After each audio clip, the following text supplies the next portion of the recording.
Then he became sheriff elected. He can only run for one office. Is that right? Yep. That's true. That's true. Yeah. Can't be on a board. No. Nope. No board. Nope. No. Huh. One office he can run for. Well, political office. Political office, yeah. What's that like? What, being in office? Sure. Oh, every day's great. Every day is what you make it. New day. you know, Brian. Well, with your kids, yeah, okay. I'm talking about the sheriff's department, not with Coop and Cameron. Hey, by the way, go ahead, Pete. Brian, no, I just want to remember. You remember when you were on the school board with me? Yeah. And he sat kind of next to me, and I always said, Brian, I'm hiding behind Mishler. You take care of the bad guy walking in the door. Right. Well, yeah, that was a. Thank you for the push into that too. By the way, has anybody ever asked you why you did run for sheriff? Best thing that ever happened. You won it, obviously 2 terms now, but overwhelmingly, I mean, nobody even came close to beating you. Right. But you were a city detective. We all loved you there, and I remember Adam said when you ran for sheriff, he goes, well, he says he knows every drug dealer in the city of Big Rapids. He becomes sheriff, he'll know every drug dealer in Mecosta County. Well, you sound like he's a druggie or something. That's not true, though. But anyway, I got to ask you a question before we get the show started here this morning. Cameron is going to go play for Flint. A juniors team in Flint, yes. Yeah, that's kind of cool. Was that unexpected? Yeah, it came out of, So last week he was up in Traverse City helping Marco Fabrini, former Big Rapids hockey player, out with a camp that he has up there. He's gone since he was a kid, a little small kid. Him and Marco have had quite a relationship, and so Marco asked if he could come help coach. So he was up there, and then Thursday he calls and says, "Hey, Dad, I got contacted, and there's trials for this junior team down in Adrian on Friday. I'm going to go down." I'm like, okay, what about your brother? Because his brother was up there with him. He goes, oh, you can just pick him up on Friday. And I'm like, okay, we'll see where it goes. And then Friday, I'm on my way up to pick Cooper up from the conclusion of the camp, and Cameron calls and says, Dad, Coach was really excited about what he saw from me and wants to give me a contract. I'm like, don't you sign that. You said that? Oh, yeah. I said, don't you sign that. Let Mom and Dad take a look before you go start signing your name away. Right, yeah. So then I go pick up Cooper and Cadillac at some friends of ours, get home, and no sooner do I get home than I kind of look at Facebook, and there's something Cameron had posted from the team, the Flint Icelanders, about signing. I'm like, you son of a... So I text him real quick and say, call me now. Did he sign? Oh, boy. And then... Because you're a control guy. No, I'm not a control guy. Well, not a control guy, but you're the sheriff. No, I'm not the sheriff. I'm his dad. Right. Did he sign? Yeah. And that's great so he signed, honor. and then so Great I called, honor. and he calls me and says, yeah, Mom and I went through it, and there was a showcase down there, and he had a few assists over the weekend, and good for him. Wow. So August 29th, he goes down to Flint, and we'll see where it's an opportunity. That's all. It's an opportunity. And he's young. He's young, and like people say, he's not going to be young forever. Might as well take advantage of it, and here's an opportunity, and see where it takes him. Well, so he gets housing down there. Yeah. And, gosh darn, that's pretty cool. What would be the closest game anybody could go watch him play? It'd be in Flint. I think because they go all Flint, over. Yeah, Wisconsin, Minnesota, Illinois, Indiana, I believe, maybe over in the East Coast, not East Coast, but maybe over that way, Ohio, Columbus. You'll put a lot of miles on your car watching them play, won't you? Really? Yeah, but I don't want to take anything away from Cooper either. No, that's right. Last year we put a lot of time into Cameron, and right. What grade's Cooper going to be in? 8th. Too bad we couldn't move him up right now as a freshman. No, we need him as a goalie. No, they got 2 great goalies. Holden Foos and Cash Ziska are going to be awesome. So he's going to start now, and then how many months will that be? 8 months. Wow. Well, August 29th he goes down, 8 months, and then he'll come back and How old are those young men playing in that? anywhere from 18, probably 21, 22. Right. Wow. I mean, he's one of the younger ones. Yeah. That was really odd. We won't talk a lot more about it, but it was really unexpected, wasn't it? Yeah, it caught me off guard. Kind of cool about life, though. Yeah, well, for the last month or so, I'm like, what are you going to do with yourself? Right. For the last month, I'm like, you gotta, But he was very much involved out to Cran Hill Ranch. Oh, he loves Cran Hill. He loves that. He wants to go back out there, work next summer, and then see where everything else takes him. But yeah, I mean, that's honestly, I compare it to my being an RA in college. Last year, I saw a huge difference in maturity from him. I'm seeing it now too. Yeah. I think that's he loves working out there, and I think he's been pretty fortunate. Doesn't it seem like he just had two little guys at St. Mary's, and all of a sudden, boom, 5 years later, he's into hockey in Flint. I mean, the 5th year. Yeah. 4 years goes by pretty fast. That's why I'll never forget Stacy Chapek when Avery went to high school. She said, I can't believe she's going to high school. I said, Avery, blink an eye, and she's going to be out of there. Yeah, and now she's the CEO over at Big Rapids Products, but doing a great job, too. But anyway, we got a nice program here this morning. I just want to talk a little bit about you and your family, because, Brian, I tell you what, you've done a nice job. Both your boys are very well respected in the community. I know I get compliments on my kids once in a while, and I'm thinking, them are my boys? Right. Oh, wow. I wish my dad, do the best you can. I wish my dad could have got a compliment about me. I'm sure he did. Yeah, I don't know. It's a imperfect science, isn't it? I mean, you do the best you can, and you learn along the way. And there is a God. There is a God. He tests us. But, real quickly, I want to thank some people from Saturday night in downtown Big Rapids. It was a festive night. The all alumni class reunion. We had people there. We had a lot of vets there. We honored them. And then I want to thank Jean Brown Valet and Valor and Deb Knopf and Janie Grabowski and none other than the best girl ever been on the alumni board, Marianne Mendenhall. She does a great job for us. And then I want to thank Joe Bayshaw. He was there early in the morning setting up with Gene in that group.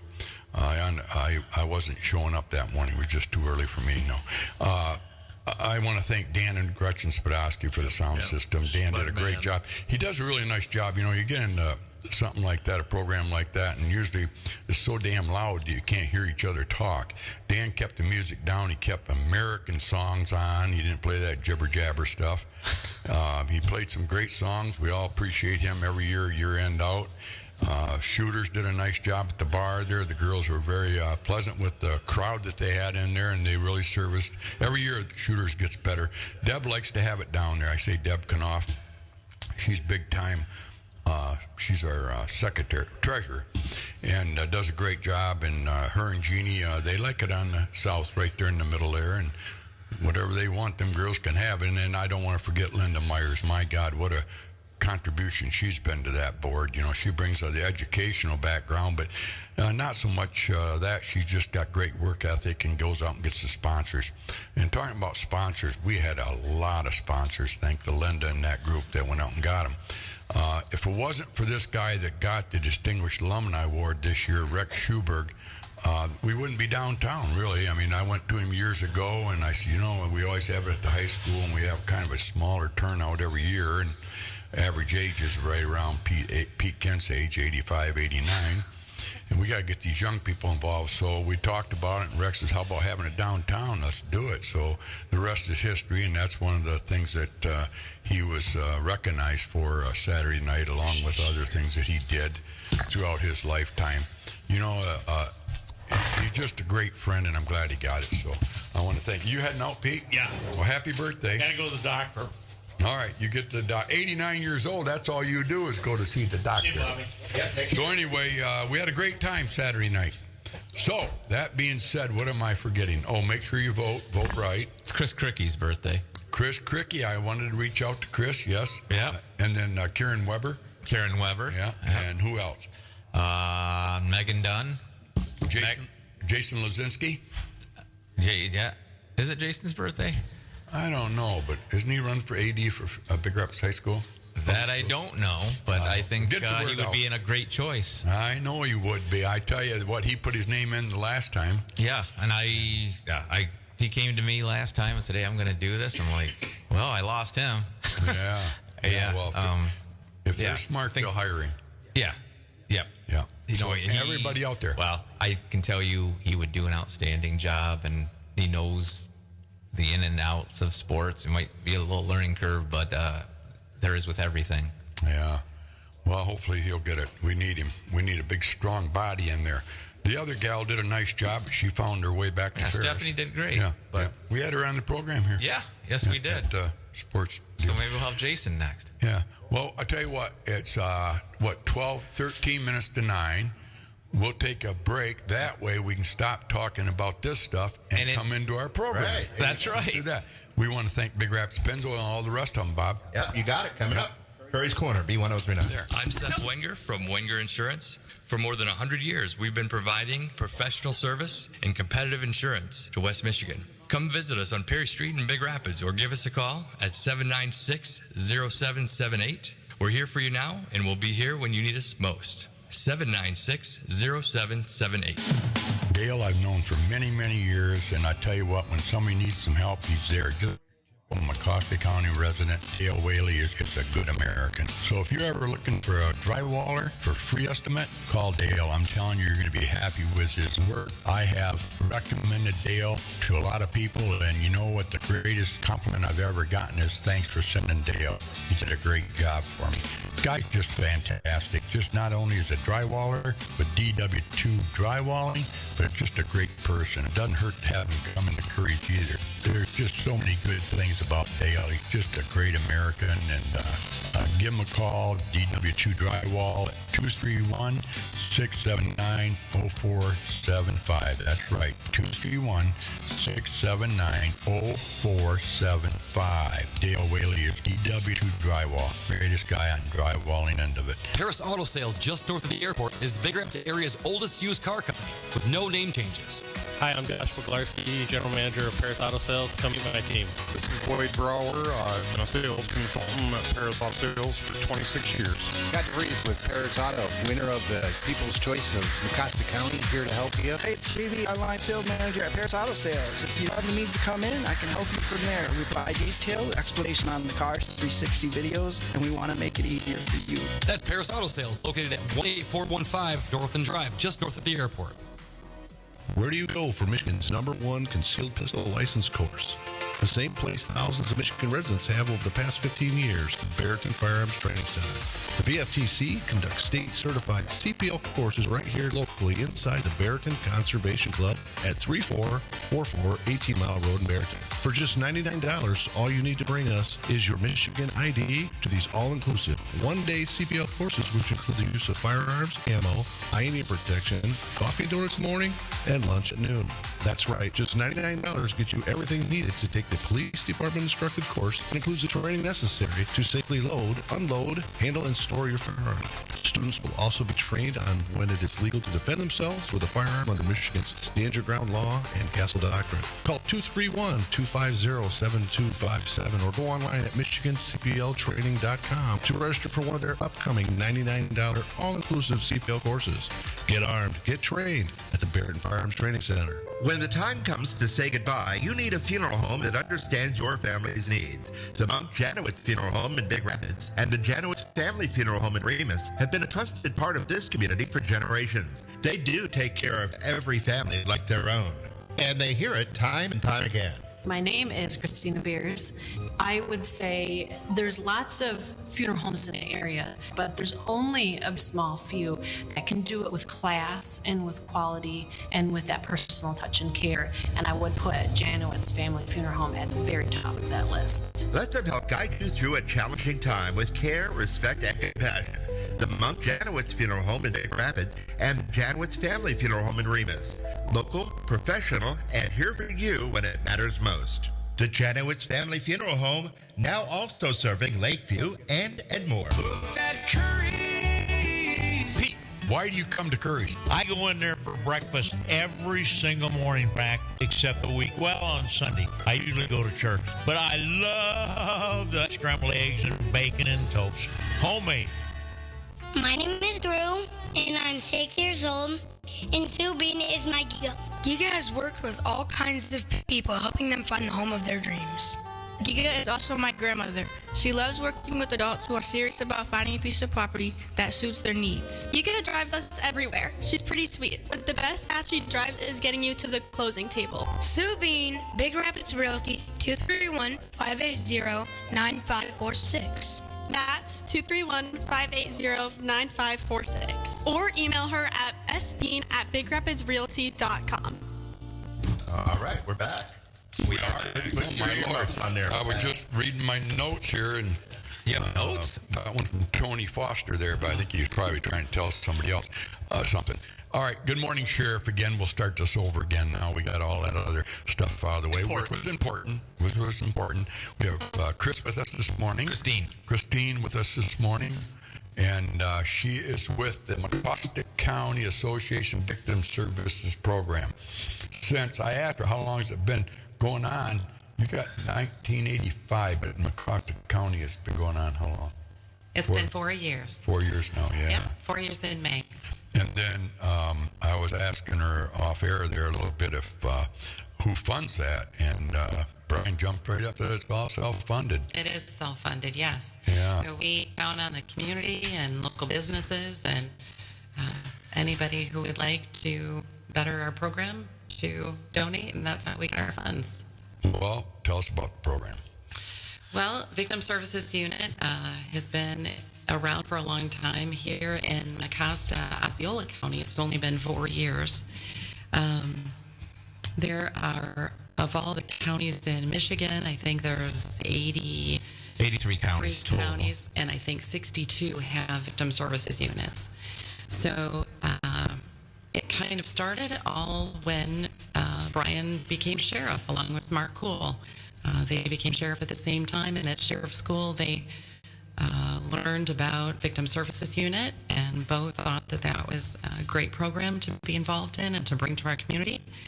And so that's how it all started. And we're the only unit in the state of Michigan that is combined with the two counties.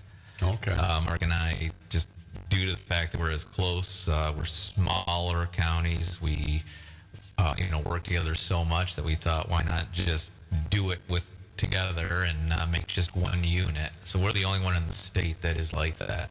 Lake County, you say? Osceola. Osceola. Yeah, Sheriff Mark Cool there. Okay, yeah. So what is it though? What do you guys? What do they do, and how often do you have to do the job? I mean, is it once a week or multiple days out of the week, or is it a 24-hour 7 deal if it's needed on Sundays? Does somebody show up to help us service a victim? Yeah, absolutely. So Victim Services Unit is 24/7. We have about 10 advocates right now, looking for more. So we are around the clock in 12-hour shifts, 8 in the morning to 8 at night, 8 at night to 8 in the morning. Is this something, not to interrupt you, but is this something that preachers are involved with? No. No preachers. Not directly, no. Okay. No. That's a whole different program in the Sheriff's Department. You're talking Reach the Forgotten Ministries. Yeah. Oh, yeah. Yes, sir. Okay. Yes, sir. Yeah, totally two separate entities. Okay. Yeah. I didn't mean to interrupt. That's okay. So we essentially, when there is a death, usually it could be other things, a house fire or things that we assist with, but normally it would be pertaining to a death. So anytime death happens in Mecosta or Osceola County, that is not hospice or nursing home or hospital, something like that. But it could be natural causes. It could be suicide, an OD, an accident, a drowning, anything like that. We get contacted by dispatch, and we send out a team of 2 to go to the scene and assist the family who has lost their loved one. So we are there to assist them the first, usually, I'd say 2 to 4 hours. We help them work through the medical examiner arriving and doing what he has to do, because that can be really difficult for the family. We help them figure out what funeral home they want to use, because that's a decision that needs to be made usually right away. So we do anything we can help them to do in that first few hours. And that could be making phone calls to family, employers, friends, neighbors, making coffee, walking the dog, anything, watching children, anything that needs to be done on the scene for the family and to help the police officers so that they can do their job. So is there classes these people have to take before they become an advocate? There is, yeah. Yeah. We, about 4 times a year, there is a 20-hour training that a new advocate has to go to. They're held all over the state. And there's a lot learned on that training, so that's essential. We don't always get to put them in that training prior to taking calls, however. So junior advocates are always partnered with senior advocates, and honestly, that's really the best way for them to learn anyway, because they're on scene and they're getting the benefit of that experience from the senior advocate, and that's really priceless. So, what made you decide to get into this? Well, I was actually involved. You had a calling, didn't you? Yeah. I was actually involved in it in Ottawa County. Oh, yeah. When I lived in Ottawa County, and I was involved with a group of ladies, and one of the ladies, when we got together, would always say, her name is Neva, would always say, I had a call last night, or I had to go do this last night and got called out last night. And I knew she worked for an attorney, so I was confused about that, what that meant. And so I asked her about it one day, and she said, oh, no, that doesn't have anything to do with my work. I volunteer as a victim services advocate. And I was like, oh, what is that? And, well, that's where we go, help people in their time of need when they've lost a loved one. And that can be obviously really difficult. And we get to be the best part of the worst day sometimes. And so I was very intrigued by that, and I just thought immediately that was something I would love to do. So I contacted the Ottawa County Sheriff's Department and got involved with them and did that for probably about 10 years. And then when I moved up here, there was not a unit. I was pretty disappointed about that. Talked a little bit about it to the department at the time, and it just didn't come to fruition. And so when I saw, I think on Facebook maybe, that the unit was starting, I was very happy. So I got my application in right away, and the rest is history. There is a God backing up. There is, yeah. Let me say WBZX Big Rapids. Well, go ahead and say it. I did. WBZX Big Rapids. Maybe a Pat Curry interrupting during the... Well, sorry, the federal government makes me do that. You think, God, I got a little brain. I can remember what I just said. Top of the hour. Ottawa County, what town did you come from? Obviously, you didn't go to Big Rapids High. No, I grew up in Whitehall. Okay. Boy, that's beautiful over there. It is beautiful. Yeah. I was just doing Rothbury. Yeah. That J&J Ranch. Yeah, Double J. That concert over there. Wow, we took some trips. 2-day trip, never hit the ground. I'm only kidding. I took my grandkids over to the park. That's where all the rich people go, rich little white kids. But anyway, you from Whitehall. Yep, I grew up in Whitehall, and then... What did Mom and Dad do? Well, my mom was worked at the treasurer's office for Muskegon County, and my dad was a 3-time kidney transplant patient, so he did not work. When you're have renal disease, you're automatically on disability, and he wasn't happy about that, but that's the way it was. Well, but you're made up of something. And you're sensitive to this. Yeah. Because you had the upbringing that you saw the unfortunate things of life. Yeah. So that that's why you are where you're at. That's why I was trying to figure out. So you went to a regular public school over there in Whitehall? I did, yep. And that is a very good area, isn't it? It's hard to leave. Yes. So you went from there to where? I did. I went from there, well, for short stint. What did you do when out of high school? Did you go to college? I did. Where'd you go? I went to Davenport College. That's another reason. Funny story. That's actually where I met Joe. Okay. Originally. Really? Yep. Yep. So I went go ahead. So I went to Davenport in Grand Rapids, and then ended up getting married and moving to Allendale. I was in Allendale for about 20 years or so, and then ended in divorce and reconnected with Joe. And what did you do down there in Allendale after college? Then I did a few things, but ultimately I managed a State Farm agent's office for about 20 years. You're a wonderful person. Thank you. I got an apology to you. Apologize to you. I do know you. You're Joe Doyle's wife. I'm sitting there looking and thinking, God, I know this gal, but I didn't want to embarrass myself. And then all of a sudden it dawned on me about 10 minutes ago, well, this is Christine Doyle. Yeah, you come from a great family, obviously, but you married into a great family. I mean, I love Nancy and John Doyle. They're the absolute king and queen of Big Rapids. And everybody has the plateau they're on, but of all the faithful servants God has on earth, I don't know if any has given more back to their church and school than John and Nancy Doyle. And I mean, and they do it humbly too. Yeah. And I know Joe isn't a pimple on John's butt. No, I'm just teasing. He is. Joe's a great guy. And you guys deserve each other. I know you're both very happy. Thanks. But I just jumping off track here a little bit. I'm 72 now, and I look at John Doyle and I look at Pete Kent at their age and how they've been an inspiration to me. They really have. When you get down a little bit, you look at those guys, they never whine about their health or, and they just keep going day in and day out. So I thank God every day I have that. You always worry about getting the C word. Yeah. And you've been there. I have, yeah. And you and Joe were a team fighting through the whole thing. I admired you when you went through there. I'd see posts on Facebook and how you always smiled and you got through that. And how many years have you been clean now from the cancer? It's been a year and a half. And we really, from the day...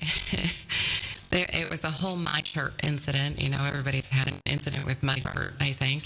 And I went to the doctor, had a physical, told her some concerns, and she sent out for some tests. And that's my doctor, Dr. Dawn. She's an amazing doctor.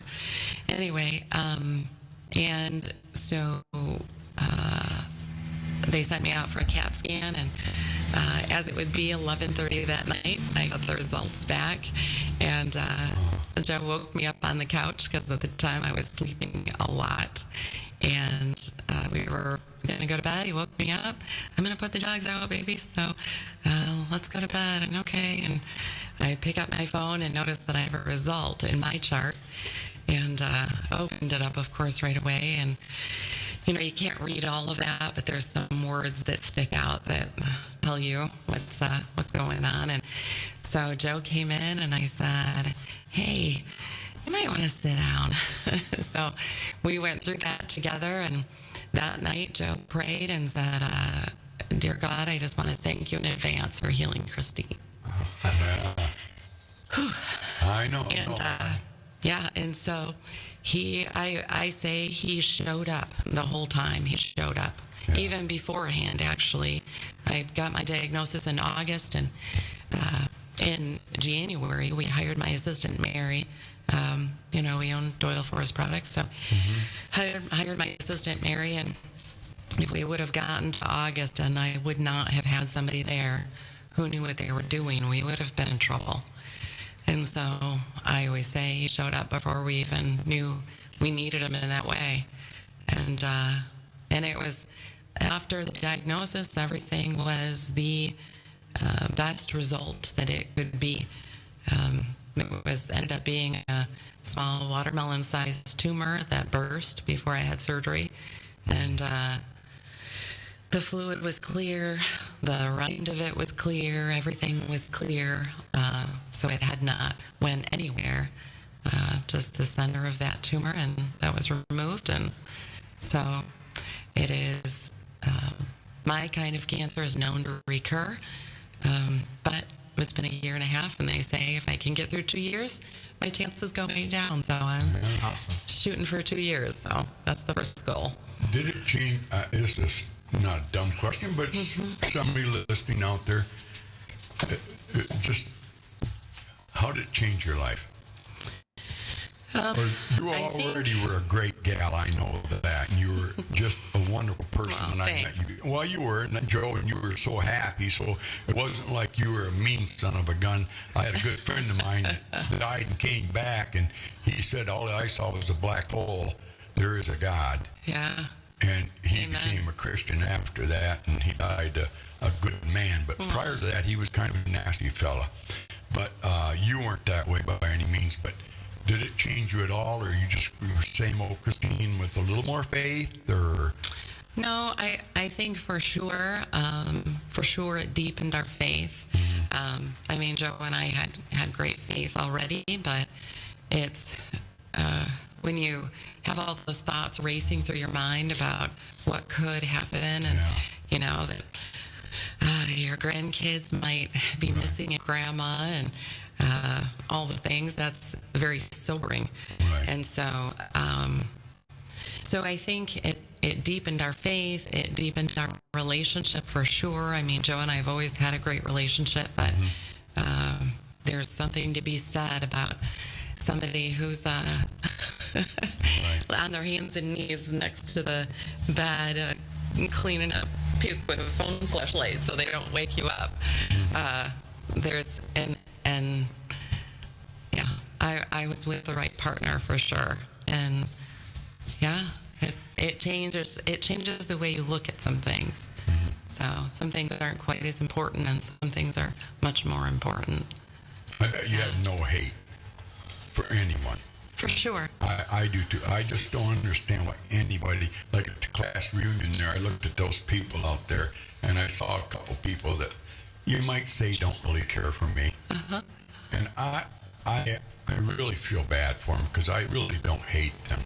And they're good people. They just believe in different values, maybe. Yeah. But gosh, I don't understand why anybody hates anybody in this world, because it can be taken away tomorrow. Yeah. And we see that in our daily lives, don't we, Bob? You know, I mean, no, we're here today and it could be gone tomorrow. But, you know, I go back to like your mother-in-law, Nancy Doyle. I mean, she's an angel on earth. Yes. That woman is just an angel. And I know she's saying, oh, Pat, if she's listening, oh, you're just, blowing up. No, I'm not. That's the truth. I've seen her, and she is definitely an angel, and John's right behind him. Yeah. And you're fortunate. They're fortunate to get you in. I know we didn't come here to talk. Joe's not too different from his dad. No, I've gotten to be around, know Joe pretty well, and he's probably a very calming influence. Very giving. But John, God, and funny. Yeah. And daughters. That's just a hell of a nice family, isn't it? Yeah. Aaron and oh God, Julie. Yeah, Julie. Oh my Lord. Kathy. Yep. Name the other one. Yeah. Molly. Mary. Molly. Mary. She's an angel. Yeah. They're all angels, just like Mama. And they talk like Mama. You listen to them, you know. Well, they all got that little sense of humor to them. Yeah. You ever been around Aaron much? I think Nancy was a maid from Remus, right? Yes. Yeah. So, I can't go back further than that, though, but I knew that. Yeah, good family. Well, anyway, we came to talk about services, but there's a reason you're in here, because you're very sensitive to others. Yeah. And I know you were before you got the C there, but so you're self-funded, so you're always looking for donations. We are. And you don't have a grant writer. We do not. So like the county would have one that can help her do that. No, we don't. What do people, you ever get anybody come back and thank you? Oh, for sure. Yeah. We've gotten actually several letters through the years or cards. Yeah. So Brian, what made you guys, you and Mark, think of having this? So we went to new sheriff school together back in April of 2021, and they had a presentation on the Victim Services Unit, Sheriff's Association did, and what it was. And I was sitting there thinking, I've been on plenty of scenes in the past, when I was a detective or a police officer, and thought, this is a place where it frees up the law enforcement officer to do whatever investigation they need, but at the same time, more importantly, I think, to provide support and some guidance to the families that are left behind after that traumatic event occurs. And so I'm sitting there thinking, Mark was right there, and I said, Mark, is this something that you might want to do together when we get back? And sure enough, we kind of formed it, and that was like February, March of 22, somewhere thereabouts. And Christine took the lead as our coordinator. We needed a coordinator, and then there's a liaison between the team and the law enforcement agencies, and that person for us is Teresa O'Neill, our administrative assistant at our office, kind of is the liaison between Christine, the team, and Mecosta-Osceola Sheriff's offices. So, I think it's important. It's one of the best things that we've done since taking office. I can speak for Mark, because I know he probably feels the same way, is how important it is to be able to have this group of advocates provide this service to the people of Mecosta County. So what happens is the deputies go out to this scene. They contact dispatch, or on some occasions dispatch kind of contact Christine, who then contacts whoever's on call and sends them out to the scene. And they arrive and are easily identifiable because we have a uniform in place, and they kind of take the lead when it comes to sitting down with the families. And the idea behind this is just a short-term support system. It's not something where we hang on with them. Maybe we direct them to maybe the victim services coordinator through the prosecutor's office or other agencies and such in the area. Our job, or the job of the advocates, is just a preliminary support and guidance system. Where do you find the people to help you, Christine? That had to be pretty hard because everybody's busy. Yeah, it does. Do you have people that have jobs, or are these retired people, or?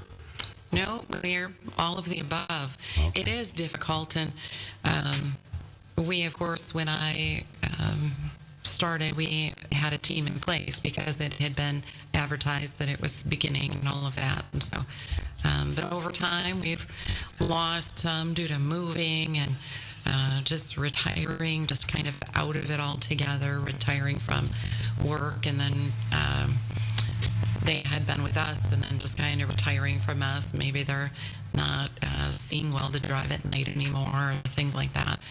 So it's a constant need, because there's just a natural turnover, if you will. Mm-hmm. So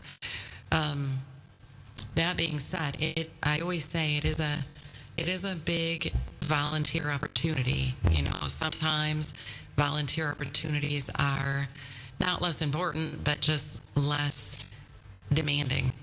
And our advocates have a demanding opportunity. They have to be on call for 10 to 12 shifts a month. During those times that they're on call, they choose those times, but during the times that they're on call, we always say, you know, you can do what you want, you can live life, you just got to stay in the county and have your stuff with you and be ready to go. So we've had advocates who I've called who've been sitting down to lunch with friends and picked up and said, I got to go. And that's the kind of dedication, and we need a person, we need people in the right season. It's got to be at the right season for them, because it is a big commitment. Yeah, it is. Where do you find them? In churches? Do you kind of advertise at churches that you're looking for? Maybe we should. Yeah. Just wondering. We have not. We have, usually we've put it out on Facebook. We have had a article written, I think, in the Pioneer. Part of the reason we're here is for that. Yeah. Yes. Oh, yeah. Just to promote, the team and say, hey, we're here. Yeah. Yeah. Wow. Mm-hmm. You don't know why you would need the service, but when you need the service, you know why you're there. Yeah. And I think there's a good number of people that we scenes that we go out to where people really they don't think that they need anyone because there's a lot of friends or a lot of family on scene, and that's all great, but friends and family are there for a different support. And a lot of times those friends and family really don't know any more than you do about what's going to happen when the ME shows up or the funeral home shows up or any of those kind of things, or be able to answer your questions. So it is really important to allow the Victim Services Unit to the scene, because it's just such a different support that we provide. Suicide, that's probably one of the hardest things. What do you talk to somebody? When I said that word, this boy down the street of 2nd Avenue grew up down there when he was just a little kid, and I got to know him pretty well. Every day he was in there after school. And as he grew up to be a teenager, I remember I would say, what did you do? You're tired. And he was up all night playing games. And I don't know if kids still do that or not. They play some weird games, don't they, Brian? Yeah. And he got into this fighting with the machine guns and all that stuff, and I could see his personality changing, but he's still down deep. He was wanting somebody. He didn't have a dad. He had a mother, and she worked, and so he was on his own after school. And as life goes on, it was. I always remember that young boy because he ended up committing suicide, and God, all he wanted is somebody to talk to. And I thought I'm not a psychiatrist, but I thought I was a friend of his, and I'm sure he thought of me as a friend because I always treated him pretty good. And God dang, when I heard he hung himself, I just thought he was that desperate for somebody, but nobody was there for him. So I don't even know what I'm talking about. Life is pretty sensitive to me. It really is. I mean, I love people, and I just don't understand why there's hate in the world. I don't understand why everybody doesn't vote the same way I do.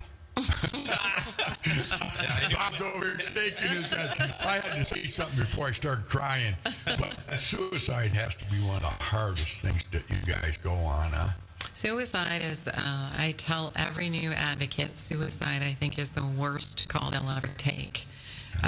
Because there is, no matter how old, I mean, we've had suicides of people in their 70s. Mm-hmm. And suicide, I've had one as young as 9.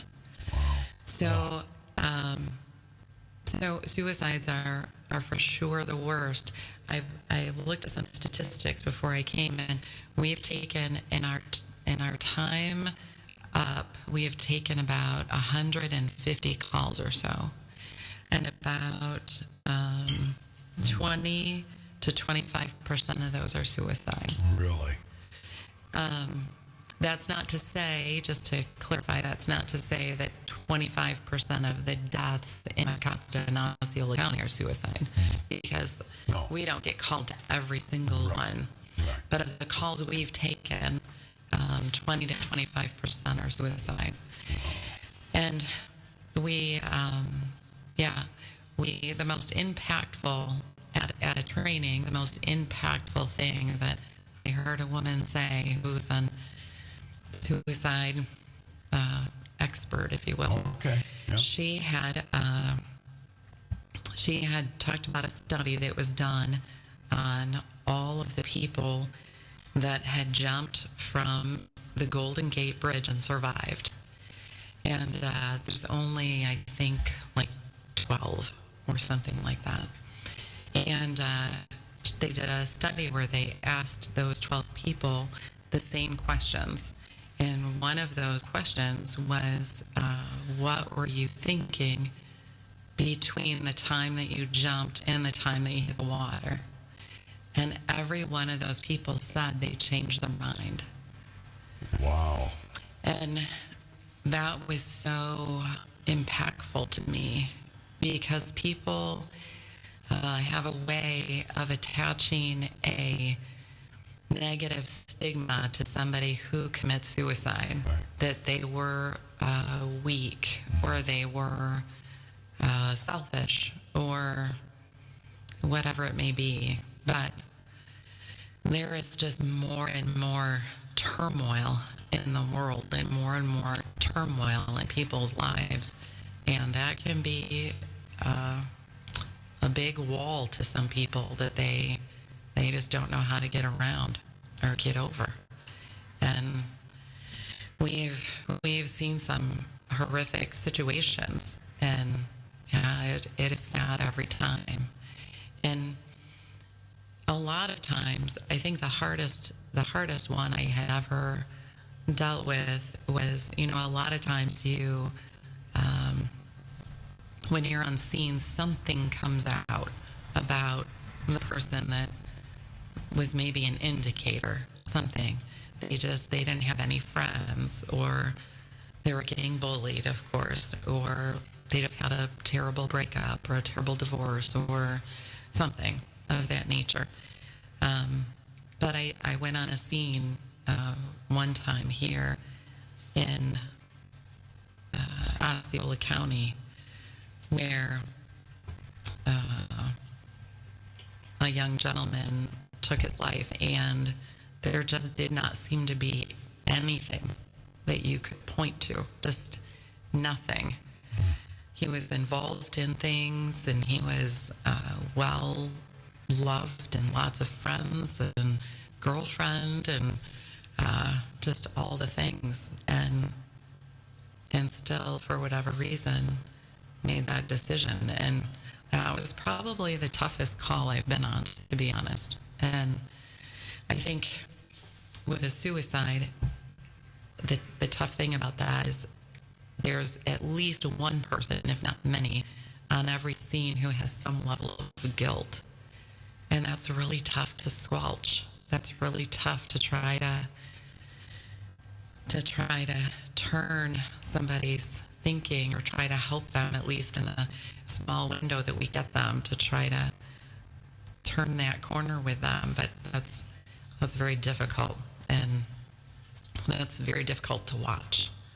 I would try not to get depressed here, but usually a person does something in their life to get satisfaction from it.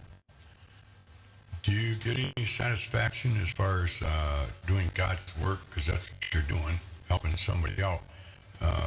What are your people that work for you and with you, what do they say after something like that? Are they depressed, or they feel that there was divine intervention during the conversation, that they feel that they really did something special for somebody? Yeah.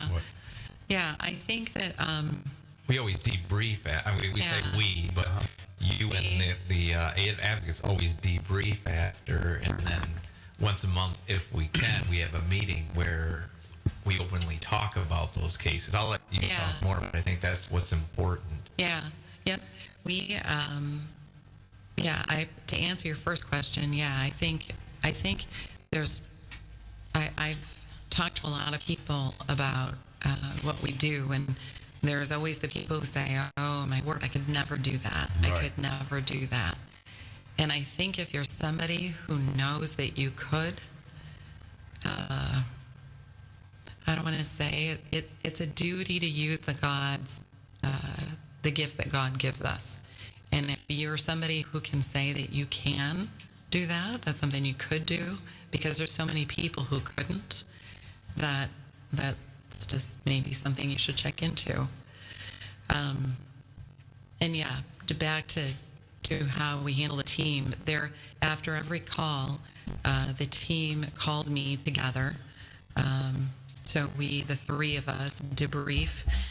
We talk about what happened. We talk about some details. We talk about things that went maybe particularly right, meaning, on scene, it's important that we recognize if something, we could have been better somehow, that we recognize that, or if something, a conversation or something happened particularly well, it's good to note that as well as training. And we talk about how they feel, and if they're, sometimes, we have upsetting scenes. We've had infants. We've had car accidents where young children. We've had young children on bikes. We've had just, having to tell their parents that their child OD'd. We do death notifications with the sheriff's department as well. And Which, honestly, if you ask any law enforcement officer, what's the one part of your job, at the end of the day that you dislike the most? Most every one of them will tell you doing death notifications. Yeah. And that's where the Victim Services Unit advocates really assist us too. It's kind of a team effort there, unfortunately. Yeah. It's nice to be able to, officers there, they have such an enormous responsibility in all the other areas that they're handling of a scene or of a situation. So if we can help the family and at the same time support them and at the same time relieve the officers of having to do that, that just allows them the ability to do what they do better, because they don't have to worry about taking control of a family that's understandably emotional and all the things that can entail. So it works well to be able to support the family and the officers of the police department. So how many people do you have on staff right now then? Right now we have about 10. We just lost another one, a wonderful Jennifer Knowles. I'll just yell out to her. We just lost her because she moved up to Traverse City. And she was a very strong advocate, handled a good What's the number of average calls for age that's involved with this? I would say 40s. When you consider 40 to 50. We have some older, but then not a lot, too many young. Although, let's say they're experienced. Yeah. Not older, but experienced. And so, we'd really like more about 14 to 15, I think, because and that's where our high point has kind of been.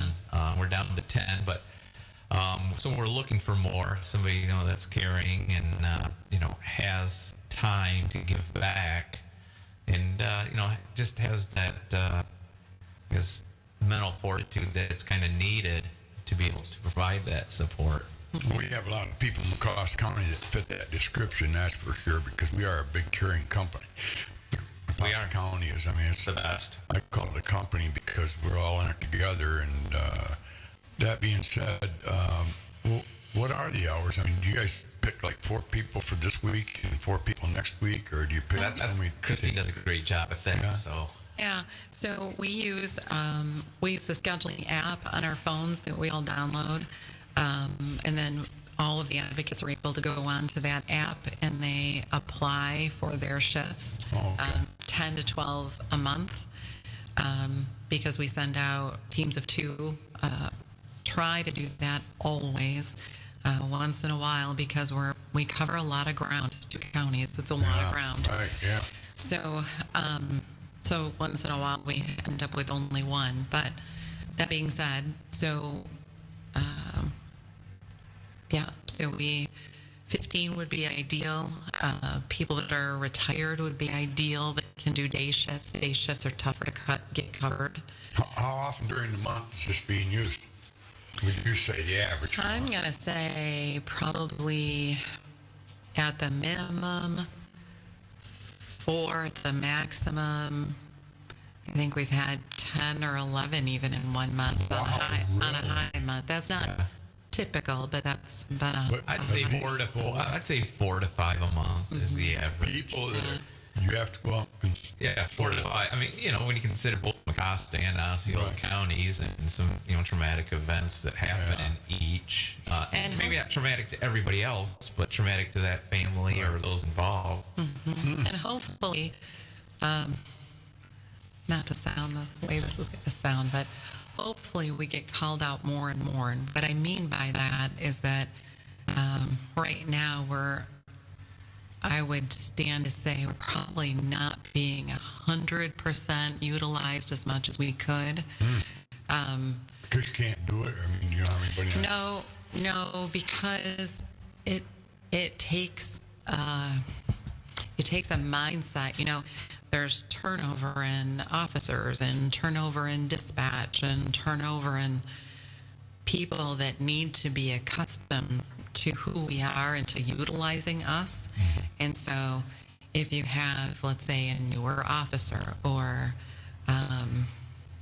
something like that, or we just get the officer just thinks about it a little later just because they're newer and there's a lot of other things that's on their mind. So at some point when we're and sometimes families are very adamant. So recently we had a death, I can't remember exactly what, and Detective Joe Marshall was there, and the family was like, no, we don't want them. And Joe was like, no, you need them. It'll be, and so Joe kind of actually talked them into contacting and that's victim services. Yeah, and that's what I mean when I say I think people they just in the moment feel like they just don't want someone else, some other stranger showing up, and they've already got law or EMS or whatever the situation is. And but again, we try to really stress to the officers, and that was a great job that they don't really know what they need in the moment. Saves the sheriff's part a lot of money, doesn't it? Not to interrupt you. I'm sorry, Christine. Well, it's not about money. No, I know, but it does save you a lot of man hours. Yeah, but I think it's more just the service we provide to the community. Yeah. And that's just us, the Big Rapids City. We've opened. I don't want to say opened it up, but they're using that too. We've said, if you guys, what's important is people having the support there. It's not a power trip or anything like that. I know Reed City Police, I think, does the same. It's Everett. Everett probably. In a perfect scenario, we would be utilized by every police department, fire department, any law in the county. That would be a perfect scenario to be fully utilized by everyone. I don't think we're quite there yet, but with more opportunities like this, we'll hopefully get there. So. No, I didn't know that you existed, to be honest with you. Yeah. And I get up. It's a godsend. Yeah. Well, why don't we take a quick break here, Bob, and we'll come back and wrap it up the next 20 minutes, eh? Okay, sounds good. Thanks. Curries Auto Sales, just north of the airport, is the Big Rapids area's oldest used car company with no name changes. Hi, I'm Josh Poglarski, General Manager of Paris Auto Sales. Come meet my team. This is Boyd Brower. I've been a sales consultant at Paris Auto Sales for 26 years. Scott DeVries with Paris Auto, winner of the People's Choice of Mecosta County, here to help you. Hey, it's JD, online sales manager at Paris Auto Sales. If you don't have the means to come in, I can help you from there. We provide detailed explanation on the cars, 360 videos, and we want to make it easier for you. That's Paris Auto Sales, located at 18415 Northern Drive, just north of the airport.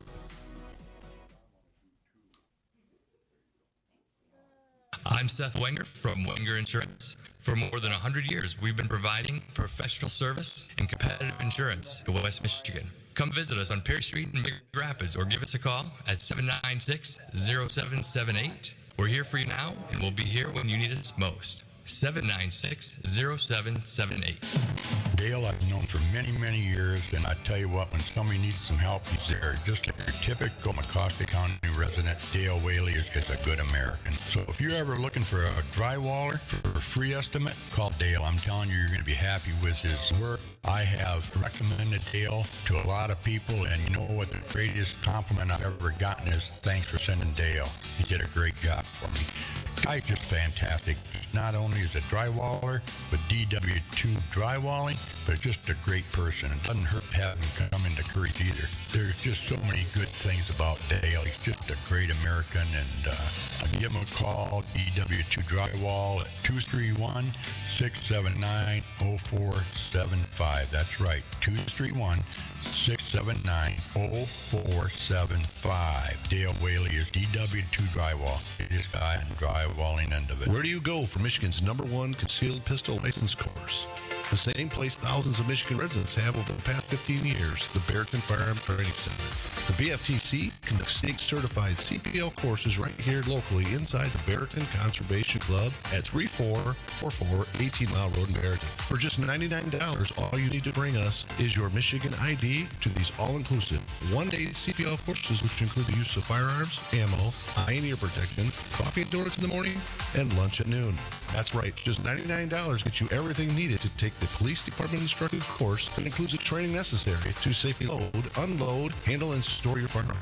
Students will also be trained on when it is legal to defend themselves with a firearm under Michigan's stand your ground law and Castle Doctrine. Call 231-250-7257 or go online at michigancpltraining.com to register for one of their upcoming $99 all-inclusive CPL courses. Get armed, get trained at the Barrington Firearms Training Center. When the time comes to say goodbye, you need a funeral home that understands your family's needs. The Monk Janowitz Funeral Home in Big Rapids and the Janowitz Family Funeral Home in Remus have been a trusted part of this community for generations. They do take care of every family like their own. And they hear it time and time again. My name is Christine Doyle. I would say there's lots of funeral homes in the area, but there's only a small few that can do it with class and with quality and with that personal touch and care. And I would put Janowitz Family Funeral Home at the very top of that list. Let them help guide you through a challenging time with care, respect, and compassion. The Monk Janowitz Funeral Home in Big Rapids and Janowitz Family Funeral Home in Remus. Local, professional, and here for you when it matters most. The Janowitz Family Funeral Home now also serving Lakeview and Edmore. Pete, why do you come to Curries? I go in there for breakfast every single morning, except the week. Well, on Sunday. I usually go to church. But I love that scrambled eggs and bacon and toast. Homemade. My name is Drew, and I'm 6 years old, and Sue Bean is my Giga. Giga has worked with all kinds of people, helping them find the home of their dreams. Giga is also my grandmother. She loves working with adults who are serious about finding a piece of property that suits their needs. Giga drives us everywhere. She's pretty sweet, but the best path she drives is getting you to the closing table. Sue Bean, Big Rapids Realty, 231-580-9546. That's 231-580-9546. Or email her at sbean@bigrapidsrealty.com. And away we go. Bobby. We're back. So I'm right. I don't have my hairpiece on. No, the Mickey Mouse Club. I wish we could laugh a little bit more. This has been very interesting this morning. We got Christine Doyle with me and Sheriff Miller, of course, from the Mecosta County Sheriff's Department. Great sheriff that he is. Brought along Christine Doyle to talk about Mecosta-Osceola Victim Services. It's been a very interesting show. It's I gotten a lot of information. I didn't even know there was one, and thank God I've never had to use it.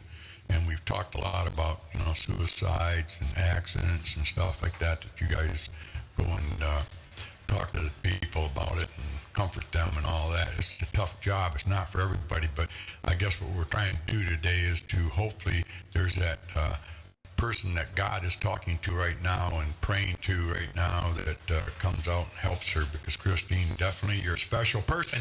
Thank you. Take you. after your mother-in-law, and I'm sure your mother was a saint too, but your mother-in-law surely is. And as I listened to you talk this morning, you sound a little bit like Nancy. Has anybody ever said that to you? No. Yeah, you Just have that. probably.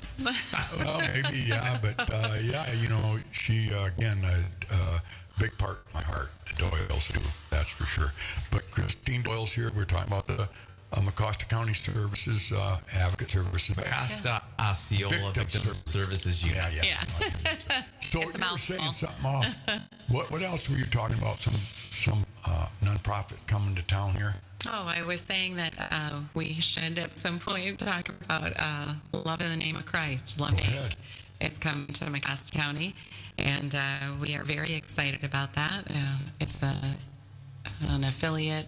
If you're not familiar with Love Inc. of Love in the Name of Christ, they're a nonprofit organization who mobilizes area churches to help people in need. So they're basically, if you think about the hub of a wheel that all the spokes come off of, to, if you think about it like that, all the area churches, and we're just at the center kind of organizing those resources and trying to help people in need get to a better place.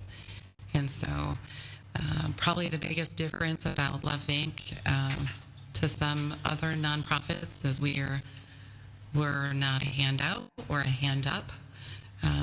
We look long-term for long-term solutions to somebody's issue or need, as opposed to just handing them something today and knowing they're going to come back potentially week after week because the root of the problem has not been solved. And so, well, that's what we definitely need. Tell us more about it now.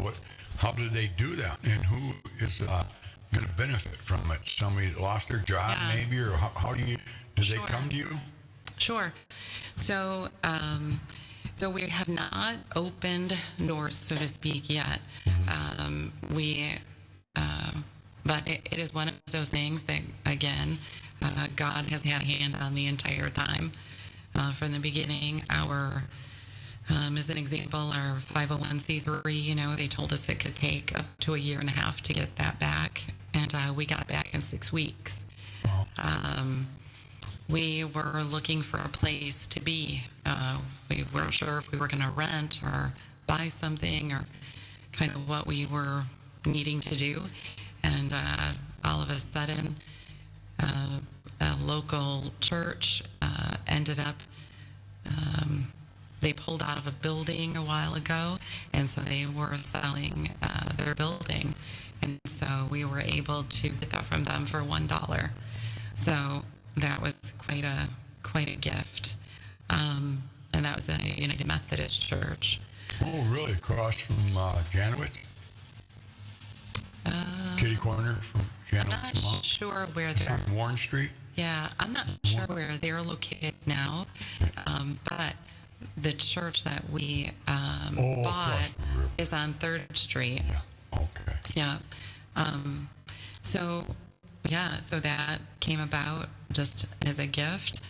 And then things, Brian Rolls, who is chairman of our board, I'm the treasurer on that board, but he's the chairman of that board and also is part of the development team. 3 different couples were the development team to come up with bringing on this affiliate.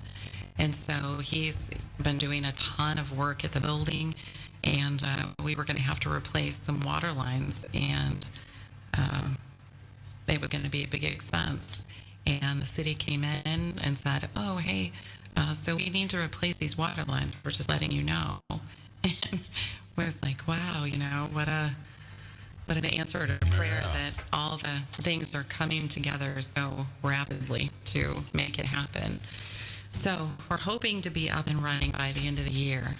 We're in the search for an executive director right now.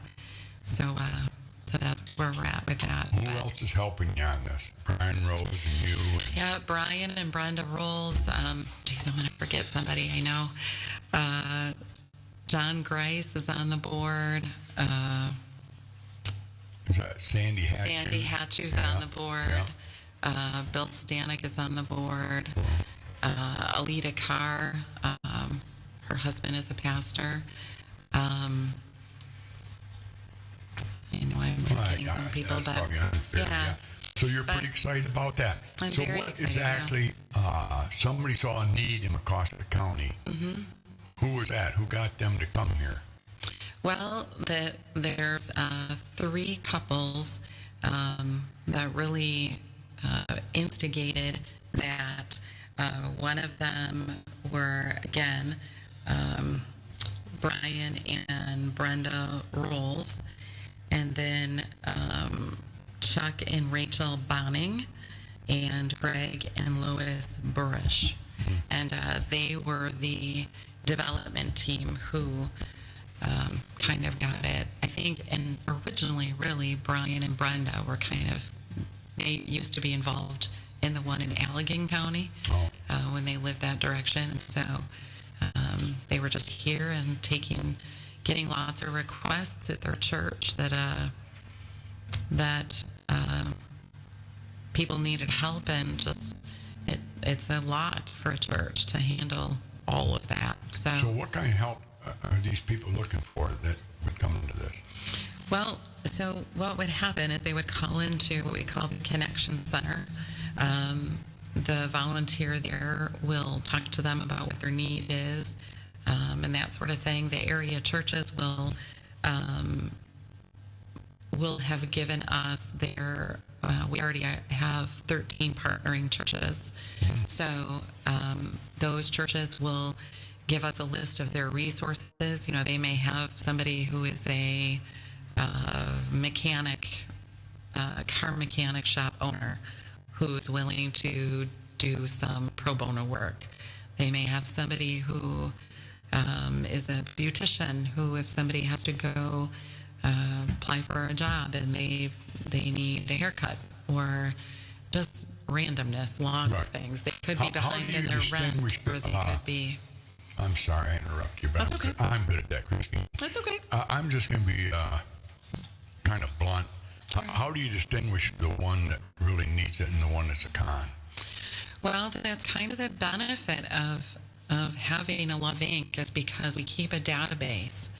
And so, unfortunately, you do get the occasional person who goes church to church and that kind of thing. But we keep a database, and so as those requests come over and over again, we know that as sort of a filter. Kind of sad, isn't it? Mm-hmm. People would take advantage of that. Yeah.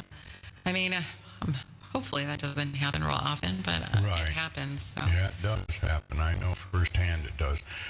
But there is people out there, and I'm glad to see that you guys have that under control and understand that, because it's sad. I mean, St. Mary's, St. Vincent de Paul will give people gas. Yeah. And I know United Methodists have helped people too, and other churches have helped people. And boy, it's the same people that kind of just take advantage of that. And they finally got caught, through me. I helped them.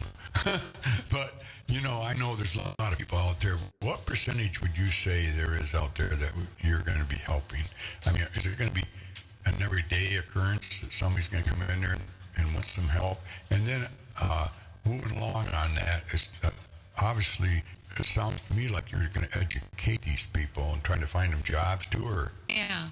Well, our big focus, there's a phrase called redemptive compassion, and what that means is that we really want to also focus on helping the people that come in contact with us know that regardless of their situation, if there's a lot of people struggling with generational poverty, and so they don't know any different, and they don't know or believe that worthy or capable of having any more or being in any kind of better situation than they're in. And they just don't have it in their mindset or in their heart to know that they're valuable and that God made them to be valuable, and that they are capable of great things. So a good part of what we do is just helping to instill that, work to instill that in people. Well, who's going to do that? And you have somebody that's educated in that department. Yeah. Wow, So, that's great. yeah. So we're looking for an executive director who has the heart, who can bring that along. We have been in the hunt. We've narrowed it, so hopefully we come to that soon. So that will be good, and that'll be a big announcement. And at that point, then we can start to kind of move forward. That's been the I don't want to say the hitch, but that's been the focus in the moment, because that needs to happen kind of before anything else can happen. Yeah, of all the programs we've had around, this is one of the good ones, I believe. Yeah. If it's, I think it can be successful. Yeah. Right. And Because instead of having, like you said, and I know I interrupt, Christine. That's okay. But, I'm excited about it because you're doing something to make them better instead of just coming out for the handout every week. Yeah. They're going to actually try to make these people profitable for themselves instead of you giving it to them. Yeah. And Mecosta County has a lot of great organizations who are helpful. I mean, food pantries. And it's funny because whenever you mention Love Inc., people always think store. There's a lot of times a store attached to a Love Inc. We probably won't have, if that ever comes to fruition, it won't be for at least probably 10 years. And in all honesty, we have a lot of that here. So our goal is to organize the churches to benefit people in need, to give them a handout, not just a hand, or a hand up, not just a handout, and budget classes, all sorts of things. So, boy, Bob, you can say what you want to. I know you're over there waiting to say something there. Go ahead. What was it? What's going through your mind right now, Bob? Just tell the audience what's coming through your mind right now. I gotta go to the bathroom. I gotta get a coffee. Where's this phone? Making sure that the camera is in the right position. There you go. We'll get it on the pretty one, not the ugly one. But we do. Mecosta County, I always say, we are the most giving, aren't we, Brian? Yeah. I've only been in Mecosta County. I mean, back in the day, I was down in 72 years. Grand Rapids. But I've been in other communities, but not like I have been in Big Rapids. And if you need something in Mecosta County, we have it. It's just I just don't like the people that have taken advantage of us, but that's a very small percentage, I know, and I love this idea what you guys are got going on across the river there on 3rd Avenue. But if somebody wants to give to that, like how would they? Are you on the webpage, on Facebook? Love It? You say it's called Love Inc. Love Inc. of Mecosta County. Love Inc. of Mecosta County, and they can just shoot you a check at. There's an address on there. Yep, there is. Yep, the church address is on there, or the office address, I should say. Yeah. You like Life Resources. Mm-hmm. We're lucky to have that. We're lucky to have Angels of Action, Man of Pantry, and now this. Good God, this year is actually going to try to make somebody successful, isn't it? Yeah.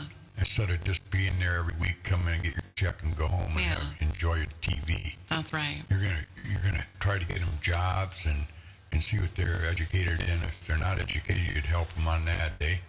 We do what we can do to, like I said, to mobilize area churches to help every way that we can, and again to really have an emphasis on that redemptive compassion, to pull people along to help them to understand who God created them to be. Yeah. Well, and we're, again, back to Victim Services Unit, we are self-funded as well, and we are always searching for advocates. Right now, retirees, people who can take day shifts, men. We don't have a lot in the way of men on the team, and sometimes, you've got men who lose their wives or, whatever. So it's nice to have men who can relate to them as well. So, yeah, that's what we're looking for. And of course, again, we're self-funded, so that's always. And they can donate to VSU through by contacting me, by contacting the Sheriff's Department. They can do that either way. Yeah. Do either one of you guys believe in incarnate? I mean, like what you were before and now you are who you are? Reincarnate. Huh? Reincarnation. Yeah, reincarnation, yeah. Do you believe in that? Probably not. Okay, I was just wondering if you did. You know what I think you were before? A nun. Right? You're very, very sensitive to others. And listening to you talk, I'm thinking, wow, she must have been a nun before. Like a nun you and I had in school? Doyle's wife, Where they slapped Doyle your hand with married a ruler? a nun. Without the steel ruler, right? I believe in reincarnation. I really do. I think God sometimes gives us a second chance to come back down and redeem yourself. And I'm hoping he reincarnates me so I can come back and redeem myself. Because I haven't been the perfect person in life. I know we all have our own sin, but you're a special person. You really are. I think God has gifted you to what you are right now. Married into the Doyle family, that's a blessing. And they're blessed to have you, but we have a lot of great people in this community, and you're just part of that. That makes Big Rapids so special. I'm glad you came on today with Brian, and Brian told me about it, and I said, I don't even know much about it, so it'll be interesting for me to listen to what it's all about. And we're going to go back to that just in our closing moments to donate to your cause here at the Victim Services Program. Donate or become an advocate. Yeah. Right. More importantly, your time. Yeah. Is that time worth more than the money? Yeah. Because it's all volunteer, isn't it? Yeah. Yeah. So there really isn't a big cost to belonging, is there? No. There's not a cost to belonging to the team. There's a cost to running the team. And to, we use the money that we get for things like children's books. We buy children's books that talk about death and things like that we can hand out at the scene. A lot of print. Other resources. Print resources, the uniforms that, the advocates have to wear when they go to on the scene so that there's a professional look and they can be identified as who they are. Yeah. We all carry a file box that has our resources in it. So when we go to a scene, we hand every family a folder that's got information about grief and things like that. We tailor that folder to the scene. So if it's a suicide, there will be information in there about coping with,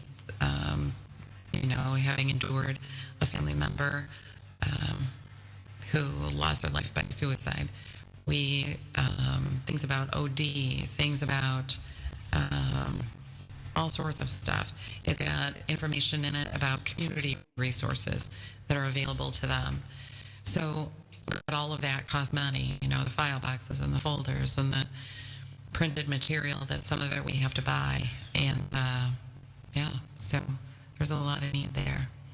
So contact Teresa O'Neill at our office or Christine if you are interested in becoming. There's a application or such to fill out, and it just gives us a chance to look at you and schedule an interview with Christine, myself, Teresa, and Mark. Sheriff Cool. All right. Well, cool. And I would be happy to talk to anyone. If anyone wants to reach out to me on Facebook or they can go ahead and, Christine Doyle under your Facebook, your page, Christine Doyle. Yeah. The better half of Joe Doyle Forestry. Forestry. Put a plug in for them if you want your trees cut down. Your husband does about the best job though about clearing. He does. I've never heard anybody complain about his job. No. He always does a nice cleanup. A lot of the guys don't do that. He's very particular about it, that's for sure. Yeah. Do you want to say anything about Joe that he wouldn't want you to say on the radio? Well, no, he's pretty humble, so he would not like me to say, but I will, that he's very, very good at what he does. I probably am a little slanted, but I think he's the best in business. He takes pride in educating our landowners as to what their property is going to look like, and he takes a lot of pride in driving by a place that we logged and saying, "Wow, baby, doesn't that look like a park? It looks like a park." Well, So, one more. It's 10 o'clock. We got to get off there. WPCX Big Rapids. Yeah, thank you, Bob. In 60 seconds, sure. What is it like to be married into the John and Nancy Doyle family? Well, there's a lot going on always. I bet. There's, goodness, back, I have to think of even when that was. John and Nancy's 60th wedding anniversary. At that time, I think that week or that month, I think that week, their 60th family member was born. And of course, that was a long time ago. There's a lot more since then. So, yeah, Nancy has always said their family grows like popcorn. So they're always popping somewhere. So, yeah, it's a big family with a lot going on, and yeah. They all resemble each other too, don't they? They do. Even the great grandchildren, you can tell it's a Doyle. Yeah. Look at I'll see him at church. Yeah. Yeah. It's so funny to me that somebody will walk up, Joe and I'll be in town, and somebody will walk up to him and go, "You're a Doyle, aren't you?" And I'm always like, "God, that's so funny." Yeah. That Logan Griffiths. He's got a construction outfit. Yeah. Very, very. He's taken off. Yeah. You know, and he's a young man, and I just smile when I look at him because you can tell he's a Doyle. Yeah. But man, he's a young entrepreneur that's very successful already, and he works hard at it. But I always tell him, I said, "Well, you're a Doyle. Doyles are hardworking people, and they're aggressive people, and they go after it." Yeah. So it's good to see him. We need people like that, and that's what I always tell everybody in America. Why do you want to change it when you can have Logan Griffiths out there making a difference? I mean, you can be a Logan Griffiths. You can if you got the work ethic and want to take that chance. Yeah. But I hope everybody votes right, because I tell you what, if you change the world and change America to what it has been, we're in a world of trouble. Yeah. We really are. I mean, I know there's a lot of people who don't like our president. Obviously, you can see that on Facebook, and I understand why they don't like him. But what's going on right now, I mean, you can sit out in your backyard right now and say, "I own this piece of property," and if it goes the other way, you might not own that someday. I'm not trying to put the fear of God, but I know what we have right now. And somebody said the other day, "Well, it's the best system in the world." I said, "Is it? Is it going to be?" Because if it goes the other way, one last thing.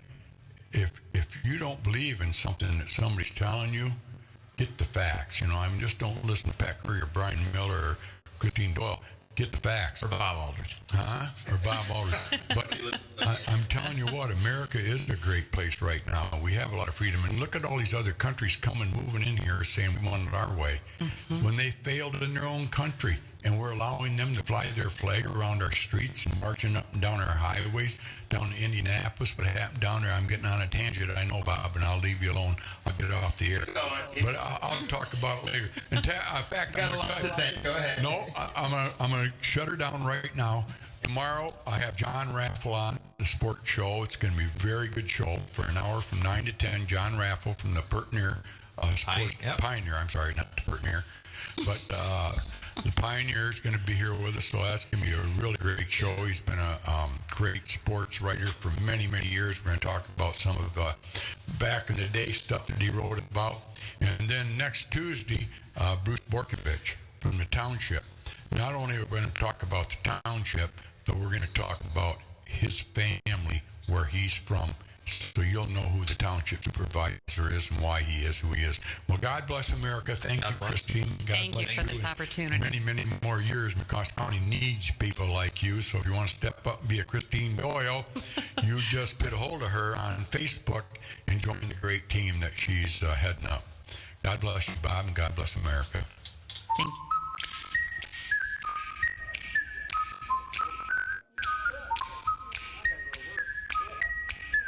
Curries Corner, brought to you by Hooked at Curries, Susan Bean at Big Rapids Realty, Big Rapids Pennzoil and Auto Repair, Seth Winger at the Winger Insurance Agency, Barrington Firearms and Training Center, DW2 Drywall, Gilbert's Carpets plus Color Tile, the Monk Janowitz Funeral Home in Big Rapids, and the Janowitz Family Funeral Homes in Remus, Lakeview, and Edmore, and Paris Auto Sales.